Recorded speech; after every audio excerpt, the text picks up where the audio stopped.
नाज़रीन इकराम, Jordan river या दरियाए उर्दन, इसका नाम तो आपने ज़रूर सुना होगा। ये दरिया तीनों इल्हामी मज़ाहिब के मानने वालों के लिए बहुत ज़्यादा अहमियत रखता है। तीनों इल्हामी मज़ाहिब ईसाईयत, यहूदियत और इस्लाम की मजहबी किताबों में इस दरिया का जिक्र बकसरत मिलता है। इसलिए इस दरिया को स्पिरिचुअल रिवर भी कहा जाता है। ईसाईयत के पैरोकार इस स्पिरिचुअल रिवर के साथ एक खुसूसी ताल्लुक रखते हैं। हैरत अंगेज बात जो इस स्पिरिचुअल रिवर के बारे में देखने में आ रही है वो ये है कि ये दरिया इंतहाई तेज रफ्तारी के साथ खुश्क हो रहा है, जो न सिर्फ ईसाईयत और यहूदियत बल्कि इस्लाम के मानने वालों के लिए भी इंतहाई तशवीशनाक है, क्योंकि इस दरिया के खुश्क होने का पूरी इंसानियत पर गहरा असर पड़ने वाला है। ये दरिया क्यों खुश्क हो रहा है और इस स्पिरिचुअल रिवर के खुश्क होने से इंसानियत को कौन सा खतरा लाहक होने जा रहा है और तीनों इल्हामी मज़ाहिब के मानने वाले इस दरिया के साथ कौन सा खुसूसी ताल्लुक रखते हैं, ये सब कुछ हम आपको बताएंगे आज की इस वीडियो में। लिहाजा आपसे गुजारिश है कि वीडियो को स्किप किए बगैर आखिर तक जरूर देखिएगा।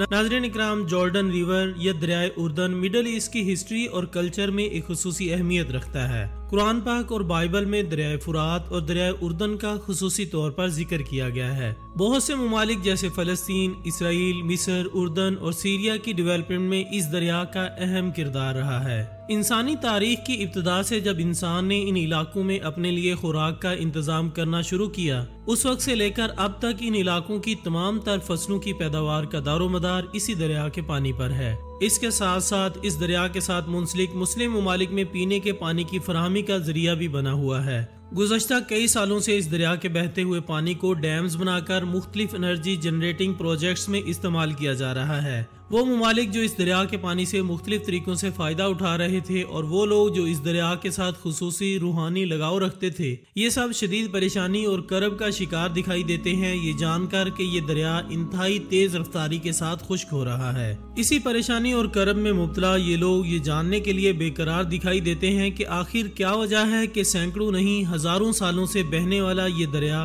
अचानक इतनी तेज रफ्तारी के साथ खुश्क हो रहा है। जब इस पर मुख्तलिफ साइंसी टीमों ने तहकीकात का आगाज किया तो इस नतीजे पर पहुंचे कि अल्लाह ताला की नेमतों में से एक नेमत ये दरिया बेरहम लोगों का निशाना बना है। इसके साथ साथ ये क्लाइमेट चेंजिंग की जद में भी बुरी तरह आया है, जिसकी वजह से इससे मुस्तफीद होने वाले वो ममालिक जिनकी हुकूमतें इतनी ज्यादा ताकतवर और मजबूत नहीं थी, बहुत से मसाइल का शिकार हो गयी। कुछ माहिरीन का मानना है कि ये दरिया बेरहम लोगों की वजह से खुश्की का शिकार हो रहा है, क्योंकि लोगों ने इसके पानी का गलत तरीके से इस्तेमाल किया। इनमें सरे फहरिस्त वो ममालिक थे जिनकी मईशत का दारोमदार एग्रीकल्चर से वाबस्ता था।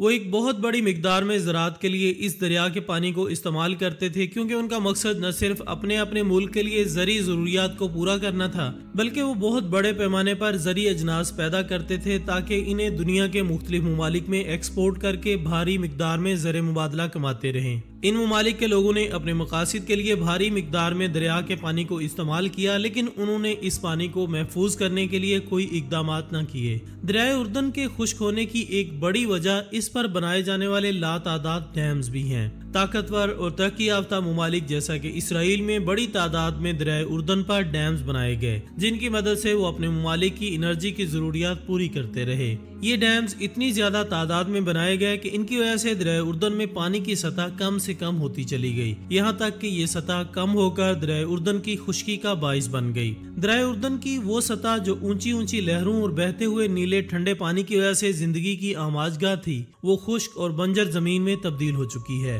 वक्त गुजरने के साथ साथ जब इन इलाकों में जो दरियाए उर्दन के पास थे तेजी के साथ बढ़ती हुई आबादी की वजह से पानी और खुराक की जरूरियात बढ़ी, तो ये दरिया उन ममालिक के लिए पीने के पानी और ज़राअत के लिए बड़ी मिकदार में पानी की फराहमी का जरिया बन गया। होना तो ये चाहिए था कि वो ममालिक जिनकी हुकूमतें ताकतवर और मजबूत थीं, वो सिर्फ इस दरिया के पानी पर इन्हिसार करती थी, वो इस दरिया के पानी को सिर्फ खुराक और ज़राअत के लिए छोड़ देते। लेकिन इन ममालिक ने, जिनमें सरे फहरिस्त इसराइल था, ना तो इन गरीब ममालिक की तरफ तवज्जो दी जिनकी जिंदगी की उम्मीद सिर्फ और सिर्फ इस दरिया का पानी था, और ना ही उन्होंने अपनी हुकूमती रिसोर्सेज को इस्तेमाल करते हुए एनर्जी के दूसरे ज़राए ढूंढने की कोशिश की, बल्कि उन्होंने इसी दरिया के पानी पर डिपेंड करते हुए अपनी मुल्की ज़रूरियात के लिए भारी तादाद में डैम्स और एनर्जी जनरेटर्स बनाकर इन कमज़ोर और गरीब ममालिक को خشک سالی کا تحفہ دے کر مزید پسماندگی کی طرف دھکیل دیا۔ ان میں زیادہ تر مسلم ممالک شامل تھے، یعنی ایک طرف تو وہ وائلیشن کے ذریعے مسلمانوں کے ساتھ دشمنی نبھا رہا تھا، تو دوسری طرف ان سے ان کے پانی کا واحد ذریعہ بھی چھین رہا تھا۔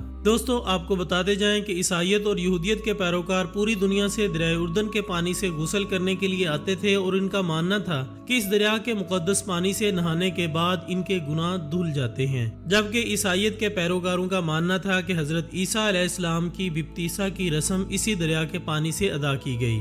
یہاں آپ کو مزید بتاتے جائیں کہ عیسائیوں کے نزدیک یہ ایک مقدس رسم ہے جس میں بچے کی پیدائش کے وقت اس دریا کے پانی کو اس کے سر سے لے کر پاؤں تک بہایا جاتا ہے۔ حضرت عیسیٰ علیہ السلام کے ساتھ منسوب ہونے کی وجہ سے عیسائیوں کے نزدیک یہ پانی بہت زیادہ مقدس مانا جاتا تھا، اور وہ اپنی بپتیسا کی رسم کے لیے اسی پانی کو استعمال کرتے تھے۔ دریائے اردن کے خشک ہونے کی وجہ سے جو پہلا نقصان ہوا وہ یہ تھا کہ پوری دنیا سے آنے والے عیسائی زائرین دریائے اردن پر نہیں آ رہے، کیونکہ وہ زمین جہاں ان کے نزدیک مقدس پھول کھلتے تھے وہ بنجر ہو گئی ہے، اور یہ عیسائی اسے خداوند عالم کی ناراضگی سے تعبیر کرتے ہیں۔ اس دریا کے خشک ہونے سے مسلم ممالک کی زراعت مکمل طور پر تباہ ہو چکی ہے۔ وہ لوگ جو اس دریا کے قریب رہتے تھے وہ خوراک اور پانی کی تلاش میں دیگر ممالک کی طرف نقل مکانی کرنے پر مجبور ہو چکے ہیں۔ فلسطین اور اس کے آس پاس کے علاقوں میں جہاں مسلمان پہلے ہی خستہ حالی کا شکار تھے، اب ان کے حالات مزید پریشان کن ہوتے جا رہے ہیں۔ خوراک کی کمی کا شکار ہونے کے ساتھ ساتھ ان علاقوں میں لیک آف سینیٹیشن کی وجہ سے بہت سی بیماریاں بھی پھیل رہی ہیں۔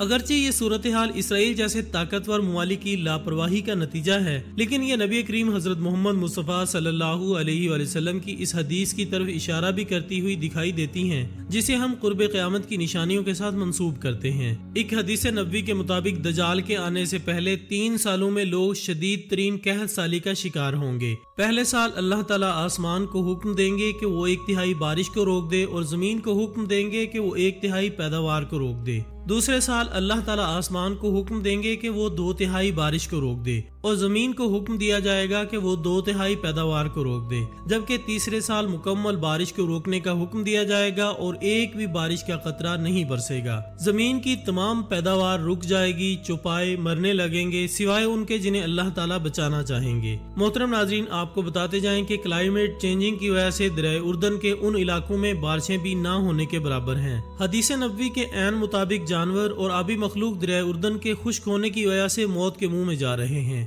ایسا محسوس ہو رہا ہے کہ دجال کے آنے سے پہلے کے 3 سالوں میں جس قحط اور خشک سالی کا ذکر کیا گیا تھا وہ آن پہنچا ہے۔ وہی خشک سالی اور قحط اور بھوک سے بلکتے ہوئے انسان اور قحط سے مرتے ہوئے جانور سیریا اور فلسطین کے بیشتر علاقوں میں قرب قیامت کی اس نشانی کے پورا ہونے کی نشاندہی کرتے ہوئے دکھائی دیتے ہیں۔